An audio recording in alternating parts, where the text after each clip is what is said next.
buenas noches, bienvenidos a Sala de Prensa de Noticias Caracol Ahora. No para la polémica luego de que Noticias Caracol revelara que el gobierno colombiano ordenó ausentarse a los representantes de nuestro país en una sesión de la OEA, en la que se discutieron las graves violaciones que está cometiendo la dictadura de Daniel Ortega contra la oposición en Nicaragua. Recordemos que nuestro corresponsal en Washington, Juan Camilo Merlano, radicó un derecho de petición ante la Cancillería en el que pedía respuesta sobre la ausencia de Colombia en esa sesión de la OEA. La respuesta no solo aclaró lo sucedido, también generó más dudas. Si bien un funcionario de alto nivel de la Cancillería reconoció que dicha ausencia fue resultado de una orden del Ministerio de Relaciones Exteriores, no revela las razones y advierte, abro comillas, las razones por las cuales se tomó la decisión relativa a la no participación de Colombia en la sesión del Consejo Permanente del 12 de agosto se relacionan con delicados aspectos de política exterior que tienen carácter confidencial, cierro comillas. Esta inexplicable decisión del gobierno colombiano no solo generó críticas en Colombia. Hablamos con Arthur McFields, el ex embajador de Nicaragua ante la OEA, el mismo que se rebeló contra Daniel Ortega en plena sesión del organismo y quien ahora dedica sus esfuerzos para alzar la voz y condenar la violación de los derechos humanos en su país. Esto fue lo que dijo. Tan lejos de Dios y tan cerca de Daniel Ortega, así está Petro. El ex embajador lamentó que el gobierno de Gustavo Petro se haya puesto del lado del régimen de Ortega. Y la única conclusión a lo que llegamos es que simpatiza con estos valores o antivalores. Y eso debe preocupar no a Nicaragua, porque lamentablemente ya estamos en una dictadura, pero debería de preocupar al pueblo de Colombia. Esta es una alerta, señores. Hablamos también con expertos en temas internacionales y en diplomacia sobre lo que habría detrás de esta decisión del gobierno nacional de ausentarse de esa sesión de la OEA. Algunos creen que puede estar el tema del diferendo limítrofe con Nicaragua. Sin embargo, hay quienes consideran que no asistir a esa votación fue desacertado. En medio de la polémica por la ausencia de Colombia en la sesión de la OEA sobre la situación de derechos humanos en Nicaragua, salió a flote el largo litigio que el Estado colombiano ha sostenido con el país centroamericano por la delimitación marítima en el Caribe. Hay quienes consideran que la posición asumida por el gobierno colombiano puede obedecer a la recomendación de negociación binacional que hizo la Corte Internacional de Justicia. Va en sintonía de poder abrir canales de diálogos diplomáticos con Daniel Ortega y poder sentarse a dialogar y trabajar de manera mancomunada. Que si Colombia siga adelante con este tratado, estaría inmerso en cumplir con la sugerencia o la recomendación hecha por la Corte Internacional de Justicia. Sin embargo, para el ex canciller Camilo Reyes, más allá de una posible estrategia para negociar los intereses de la comunidad raizal en el archipiélago de San Andrés, está el cumplimiento de las cartas de derechos humanos a las que Colombia se ha suscrito. Con todo respeto por las decisiones de la Cancillería colombiana a la que pertenecí durante tanto tiempo y es una institución a la que tanto quiero, desde mi punto de vista, hubiera preferido que Colombia hubiera estado ahí y se hubiera manifestado en adhesión a los regímenes de los cuales hacemos parte. Y enfatiza que a Colombia, que en un sinnúmero de ocasiones ha acudido a escenarios multilaterales como la Organización de Estados Americanos, le conviene como Estado seguir conformando estos frentes internacionales que mayoritariamente han condenado al gobierno de Ortega. Es mucho más valioso para Colombia su compromiso para con el régimen de derechos humanos multilateral que se deriva de los mecanismos de la OEA y de la ONU que cualquier otra lectura o que cualquier otra señal. En los próximos meses se espera un nuevo fallo de la Corte Internacional de Justicia en respuesta a otra demanda de Nicaragua, esta vez sobre la delimitación de la plataforma continental. Para analizar los alcances de esta decisión del gobierno de Gustavo Petro frente a Nicaragua, están con nosotros Mauricio Jaramillo, él es profesor, también internacionalista en la Universidad del Rosario. Bienvenido, Mauricio. Juanita, muy buenas noches, gracias por la invitación y le extiendo un saludo a Ángelo Flores, mi colega. Así es, también le vamos a dar la bienvenida a Ángelo Flores de Andrade, él es docente internacionalista en la Universidad Santo Tomás. Bienvenido, Ángelo. Juanita, buenas tardes. Mauricio, un abrazo. Muchas gracias a los dos por acompañarnos. Entonces, es un hecho, la Cancillería ordenó a la delegación ante la OEA ausentarse de este debate contra Nicaragua. ¿Y cómo califican esta decisión? ¿Cómo se entiende, Mauricio? Bueno, pues básicamente yo creo que acá lo primero que hay que indicar es que el derecho de petición que le responden a Juan Camilo Merlano deja abierta una posibilidad y es, sabemos que la ausencia fue deliberada, es decir, que Colombia no quiso votar, pero se habla de razones confidenciales. Yo creo que esas razones confidenciales obedecen a dos elementos. El primero es que Colombia puede estar a puertas de iniciar una política exterior basada en el principio de la no injerencia, como lo ha hecho México en el último tiempo. México no es que necesariamente simpatice, por ejemplo, con lo que pase en El Salvador, donde también hay una deriva autoritaria, o lo que pase en Venezuela, pero lo que dice México es, nosotros no disponemos de autoridad moral para juzgar a nadie. Eso no implica simpatía, eso tiene un costo político y es una posibilidad que el gobierno está asumiendo.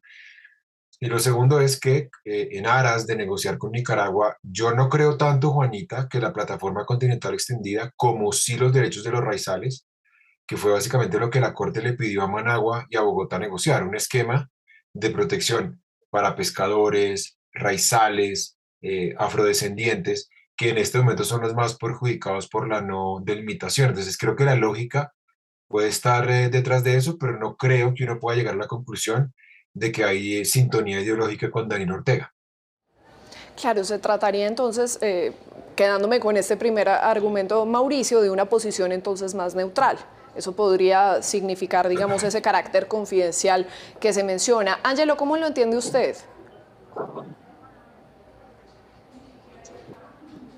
Bueno, yo estoy de acuerdo con Mauricio, creo que la decisión no es una decisión tan ideológica como más bien pragmática. Como dice Mauricio también, hay otros gobiernos con una línea ideológica similar a la de Petro, como por ejemplo el de Boric en Chile, que votó a favor de condenar el régimen de Nicaragua.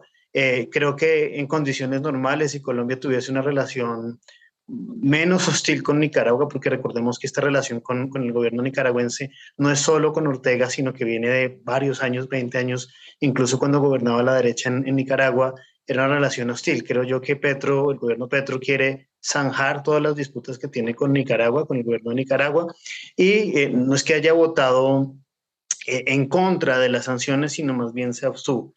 Entonces creo que tiene que ver más que con un perfil ideológico, tiene que ver con la voluntad de este gobierno de zanjar lo que tiene el régimen de Nicaragua, iniciar una nueva relación, y creo que tampoco se cierran las puertas a nuevos tipos de relaciones también en el futuro si las relaciones no mejoran.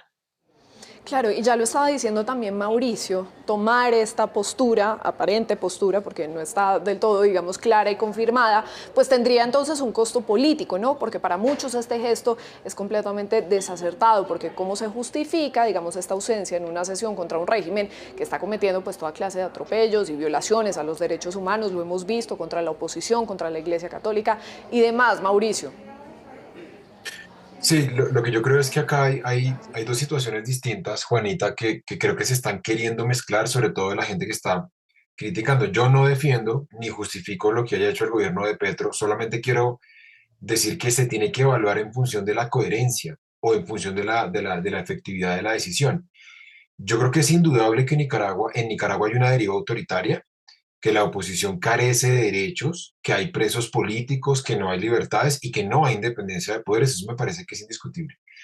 Para mí la discusión de fondo es hasta qué punto los estados de América Latina disponen hoy uno sobre otro de autoridad para hablar sobre la situación de derechos humanos y hasta qué punto uno puede señalar a un gobierno que no vota o que se abstiene o que no va, como en el caso colombiano, de estar en sintonía ideológica con un país donde eso está ocurriendo. Digamos que ahí lo que uno podría decir, sin que eso implique que sea exactamente lo mismo, es ¿por qué en términos generales no hubo indignación, no hubo críticas cuando, por ejemplo, la OEA no dijo nada frente al cierre del Congreso ordenado por Jovenel Moïse en Haití en febrero de 2021? Eso implicó básicamente un autogolpe de Estado, una represión contra la oposición. Algo similar se podría decir también del caso salvadoreño. Algo similar se puede decir de la represión que hubo en Chile Ecuador, Colombia, Bolivia, y en donde pues básicamente la OEA no quiso hacer mucho, en buena medida pienso yo, porque el secretario general Luis Almagro tenía simpatía con esos gobiernos conservadores. Entonces, creo que un poco el problema, y creo que es lo que está generando reacción de estados como Bolivia, como México y en este caso como Colombia, tiene que ver con que hasta tanto haya o hasta que no haya un rasero claro, una política de derechos humanos coherente en el seno de la OEA, hay estados que dicen, yo ni voy a condenar ni a uno izquierda ni a una derecha y voy a mantener el principio de no injerencia. Yo creo que eso es respetable y no implica, insisto, que quienes creamos que es viable esa no injerencia estemos de acuerdo con Daniel Ortega. Claro, y entonces, Ángelo, le quiero preguntar, porque entiendo además que estoy viendo como esa misma postura entre los dos, es que obviamente se está entonces intentando mezclar esto a razón de qué. Sí, bueno, antes que nada también mostrar mi apoyo a la postura de Mauricio. No, yo no estoy defendiendo en ningún momento un régimen autoritario que elimina o asfixia las libertades individuales. Creo que eso no está en discusión. Pero mi argumento va sobre todo en el tema de que a quién o con quién estamos tratando. Estamos tratando con un país que tiene una relación conflictiva con Colombia desde hace tiempo, que tiene unas disputas marinas con Colombia desde hace tiempo y que tiene aliados como por ejemplo el gobierno, el régimen ruso también. Entonces creo que está bien explorar nuevos caminos, pero también que el gobierno colombiano sepa, y ahí difiero con Mauricio, que es necesario sí conservar las buenas relaciones, intentar resolver los problemas, pero creo que sí está bien hablar claro frente a regímenes autoritarios, bien sea el de Daniel Ortega en Nicaragua o bien sea el de Bolsonaro en Brasil, que ya saben ustedes, se ha puesto muchas veces al resultado de las elecciones y habla de fraude. Entonces, pues me parece bien un llamado a la prudencia, pero también que se tome con pinzas y que se le dé tiempo al gobierno Petro para revisar y replantear las relaciones con Nicaragua. Está bien acercarse a Nicaragua, está bien tener relaciones con Nicaragua, porque recuerden que las relaciones van mucho más allá de los gobiernos, son relaciones de pueblos, son relaciones comerciales, pero también teniendo en cuenta que es un régimen autoritario, enemigo de las libertades individuales.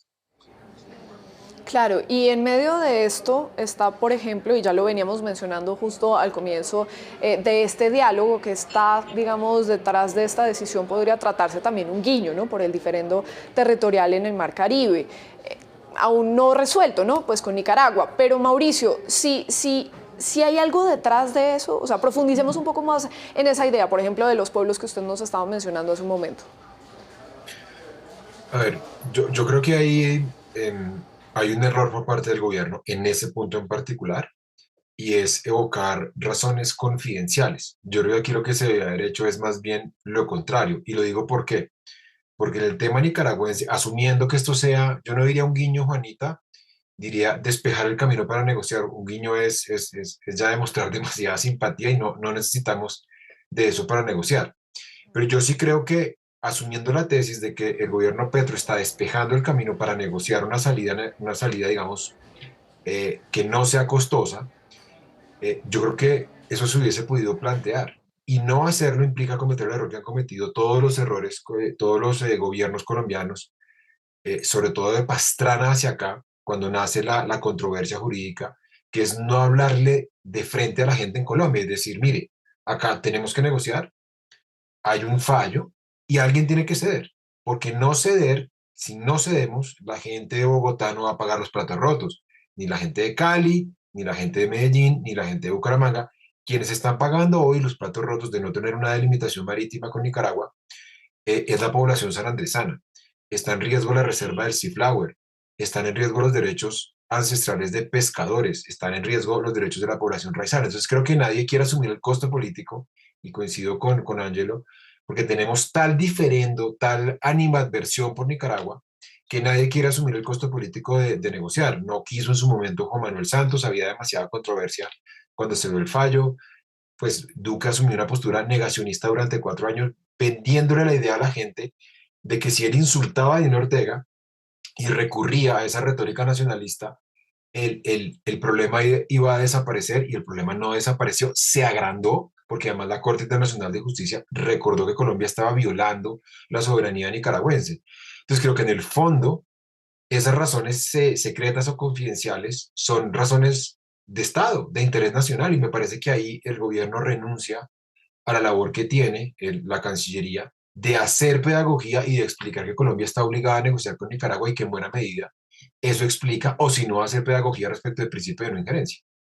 Claro, ha dicho también el presidente Gustavo Petro que se va a pronunciar sobre este tema. Tendría que aclarar, por ejemplo, todas estas cosas, ¿no, Mauricio? Pero dicho también en otras palabras, el gobierno entonces de Gustavo Petro estaría buscando como arreglar las cosas por las buenas, ¿no? Con Daniel Ortega, parecería. Ángelo. Sí, de acuerdo con Mauricio también. Yo entiendo que por motivos de seguridad nacional, digamos, motivos estratégicos, hay cosas que no se revelan al gran público. Sin embargo, sí es muy necesario, eh, pues, hablarle y contarle a la gente lo que está sucediendo, porque sí fue un acto bastante torpe, el ocultarle la información a los ciudadanos, decir que era una razón y no la otra.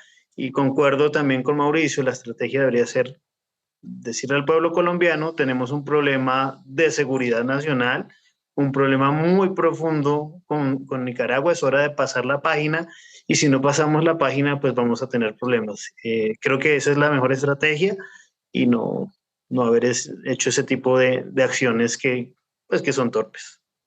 Claro, comunicar efectivamente. ¿Y puede Mauricio Colombia lograr, digamos, un acuerdo con Nicaragua sin pasar necesariamente por la Corte Internacional de Justicia de La Haya, o tiene que pasar por ahí?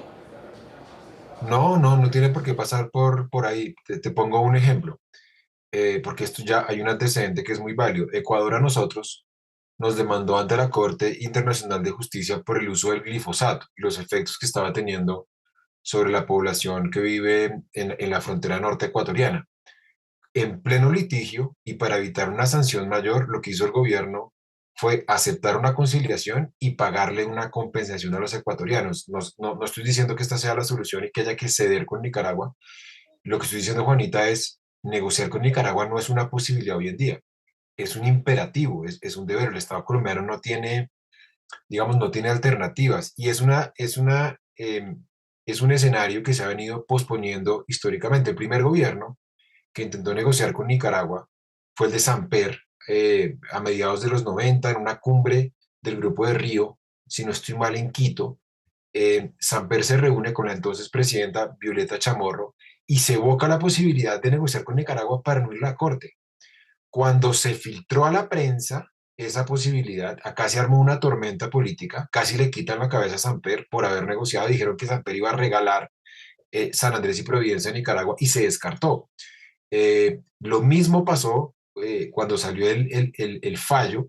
Todo el mundo descartó la posibilidad de negociar con Nicaragua, y Nicaragua nos volvió a demandar, y la Corte hace unos meses, palabras más, palabras menos, le dio en buena medida la razón a Nicaragua. Entonces yo lo que creo es que por aplazar ese escenario de negociación cada vez pagamos un costo más alto, e insisto, los que pagan el costo más alto son las personas que están viviendo en este momento en la zona de disputa, que son los habitantes de San Andrés, y estamos poniendo en riesgo además la reserva de biosfera del Sea Flower. Lo peor que le puede pasar a un estado como Colombia es mantener una disputa además con un estado con el que tiene malas relaciones, en este caso Nicaragua. Entonces me parece que acá esa negociación, Juanita, yo la veo como ineluctable y urgente.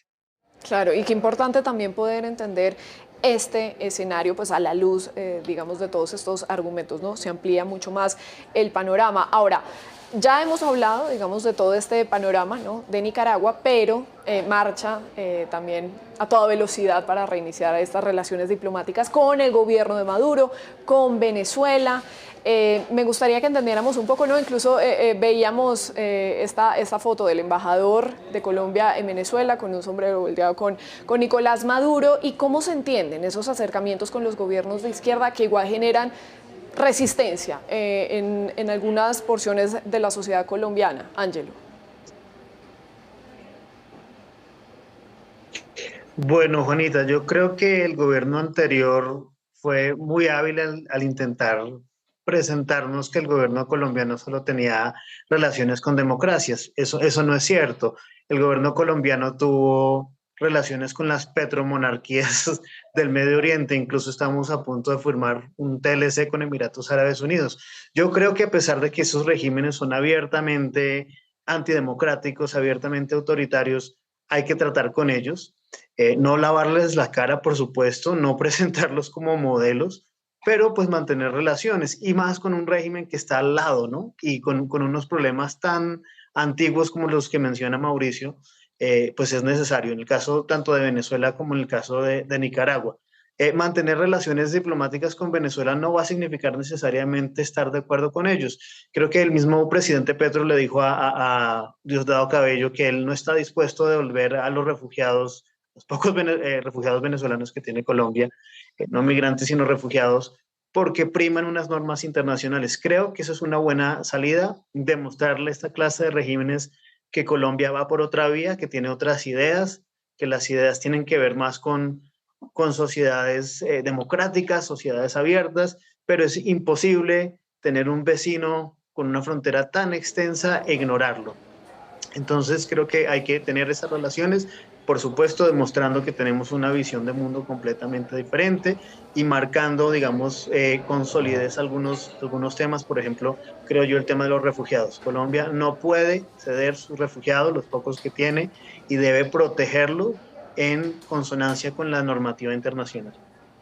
Mauricio, ¿cómo lo entiende usted, digamos, estos acercamientos y qué podría pasar en este escenario, por ejemplo, con Estados Unidos? Mira, yo creo que hay una, Juanita, una falsa presunción, y creo que eso también explica el origen del problema y la polémica con Nicaragua, y esa falsa presunción es que Petro tiene sintonía ideológica con Ortega y con Maduro, cosa que es falsa. Los modelos son muy distintos. No estoy diciendo que Petro sea mejor o peor, no me meto en esa polémica, pero en realidad son más las cosas que separan a Petro de Maduro que las cosas que los identifican.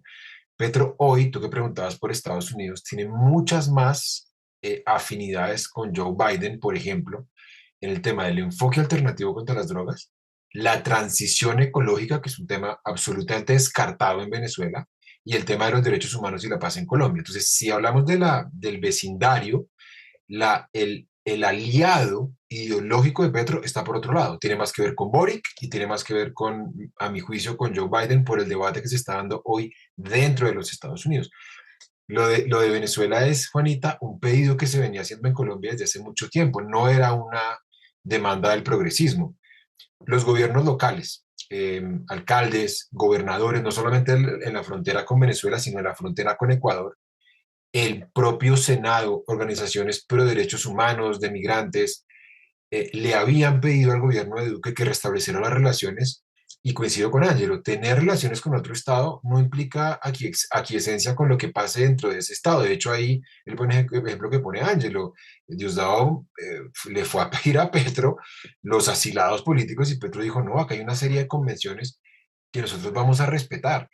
Entonces, yo creo que no se puede desconocer que con Venezuela tenemos comercio, que dependemos en materia de seguridad, que dependemos en materia migratoria y que pues es nuestra frontera más viva, más de 2.200 kilómetros. Ignorar esa circunstancia, ideologizar la política exterior, ya vimos el resultado, fueron 4 años de fracaso del cerco diplomático y básicamente cuando uno ve qué hizo Colombia por la democracia en Venezuela, absolutamente nada. Entonces, la salida en Venezuela, porque Venezuela, insisto, también hay una deriva autoritaria, eso es innegable, depende de los venezolanos y Colombia con Petro ha dicho que quiere tratar de incidir en esa transición, pero la mejor forma es recurriendo a la diplomacia. Ya para ir concluyendo, ya para ir cerrando, ¿cuáles creen ustedes que, digamos, va a ser el norte diplomático de este nuevo gobierno? En temas distintos y en escenarios distintos como la guerra de Ucrania, la pelea entre China y Taiwán, no sé, la cada vez mayor presencia en América Latina de Rusia, China, Irán, en general también, incluso, Ángelo, Estados Unidos. Ya para ir cerrando, ¿qué viene? Sí, bueno, es muy pronto para sacar conclusiones, sin embargo, yo creería que leyendo el programa de gobierno de Petro, conociendo la ideología política del pacto histórico, diría uno que el centro va a ser América Latina, mantener buenas relaciones con los países de América Latina, independientemente, digamos, de la visión ideológica del gobierno de turno, y más sobre todo con los países con los que tenemos frontera. También de acuerdo con Mauricio, y Juanita también lo notaba hace poco, hay una convergencia ideológica notable entre Biden y Petro, por eso Biden se comunicó de forma muy temprana con Petro una vez ganó. Entonces creo que no va a haber una riña muy fuerte con respecto a Estados Unidos. Sobre estos temas de Rusia y China, no me atrevo a dar un vaticinio porque habrá que ver. Es decir, Petro en campaña, digamos, evadió el tema de Rusia y Ucrania, pero digamos, con esa convergencia que tiene con Estados Unidos y, por ejemplo, lo que dijo hoy con Pedro Castillo es que va a proponer y va más bien a ayudar en lo que pueda en los esfuerzos diplomáticos para buscar la paz entre el régimen ruso y el gobierno de Ucrania. Entonces, y con China, pues también es una cuestión de pragmatismo. Recordemos que China tiene un régimen también autoritario. Sin embargo, no mantener relaciones diplomáticas con China, no mantener relaciones comerciales con China, pues es un suicidio en el siglo XXI. Implicaría desconocer el poderío de todo tipo que tiene China. Mauricio, ya para cerrar, también para clarificar, ¿cómo ve usted este camino diplomático del gobierno de Gustavo Petro? Yo creo, Juanita, que hay como 4 elementos que han sido como el nervio de las reivindicaciones de la izquierda. El primero es retomar la política de paz en política exterior, algo que el gobierno anterior abandonó. El nombramiento de Álvaro Leiva en ese sentido es muy claro. Está esta idea de cambiar el enfoque hacia las drogas. Colombia vuelve a hablar de la corresponsabilidad, que los países llamados consumidores asuman una responsabilidad en proporción a sus niveles de consumo. Acercamiento a América Latina, que es lo que indica la Constitución, y pues cuando la izquierda fue oposición siempre le criticó a los gobiernos que se alejaran de ese principio, y con China, Irán, Rusia además, creo que un poco lo que defiende la izquierda en América Latina, y el pacto histórico, coincido con Ángelo, es esta idea de la multipolaridad, ¿no? De un mundo que tenga diversos poderes, que no todo el poder esté concentrado en Europa y Estados Unidos, que hay una serie de contrapoderes que hoy son válidos, son legítimos, así uno discrepe de la forma en que han adoptado esos sistemas políticos, pero obviamente abstenerse un poco de la proyección de China es un absurdo, es un sinsentido, y viviendo en un mundo multipolar, muy seguramente Colombia va a retomar un poco el llamado a la paz, como lo ha hecho un poco Boric, y se distanciará del alineamiento que teníamos con la OTAN y de ese apoyo efusivo que habíamos dado a Estados Unidos en esa guerra, porque pues básicamente nos alejó de nuestro principio de no injerencia. Muy bien, pues son Mauricio Jaramillo, profesor internacionalista de la Universidad de Rosario. Muchísimas gracias, Mauricio. Gracias, Juanito. Un abrazo para ti y para Ángelo. También a Ángelo Flores, docente internacionalista de la Universidad Santo Tomás. Gracias, Ángelo. Con mucho gusto, Juanita. Muchas gracias por la invitación. Gracias a los dos por acompañarnos para entender un poco más de este tema, también por su tiempo. Hasta aquí, Sala de Prensa de Noticias Caracol. Ahora sigan conectados con mucho más. Buenas noches.